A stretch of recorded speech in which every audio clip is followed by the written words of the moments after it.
Alex, so given your book, you basically think this will be manageable for them. Is that right? Oh, yes, more than manageable. I mean, if you look at the findings coming out of Congress, not a single Republican signed on to the Democrats' report. So what you're basically looking at is if you're going to have any real change happen, you need the Democrats to sweep not only the White House, but the Senate and the House in November. And only then can we actually think about some real change coming out of this report. I don't think the Republicans are going to follow these recommendations if it goes the other way. So you need basically an electoral tidal wave in order for us to see real change coming from these recommendations. All right, so just as a thought experiment, let's say it is a blue wave. Democrats have the White House, they have Senate, they have Congress. What do they do?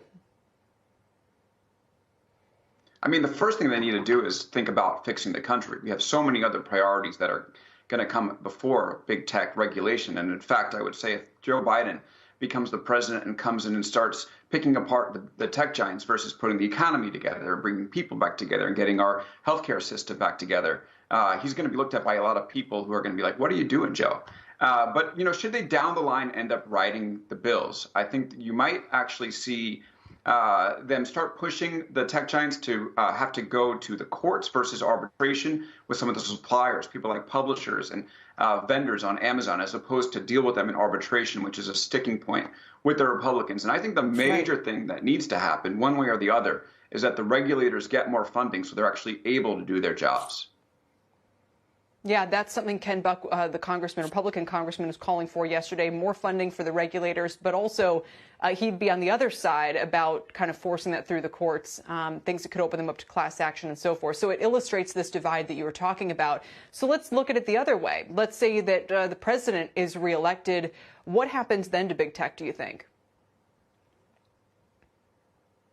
I mean, I think it's more of the same, not too much regulation. But the cool thing about this report is you see both Democrats and Republicans like Congressman Buck saying there's a need to fund these regulators. Now, if you think about it in the big picture, the FTC and the DOJ Antitrust Division get about $500 million a year in total. All right, Facebook alone makes that in 3 days of operating. You know, Facebook made something like $17 billion in revenue last quarter. So how could you possibly have a fair fight with regulators going after big tech with that sort of money? It's just not going to happen. And I think, you know, I spent a good chunk of September speaking to people working inside these agencies, and it's not anywhere close to being fair. They're good-hearted. They care about what they're doing, but they got two hands right behind their back trying to come against the tech giants. So if any good comes from this report, I think it's going to be a lot more funding to the FTC and DOJ. Give those divisions $1 billion a year, and we'll see what happens. Shepard Smith here. Thanks for watching CNBC on YouTube.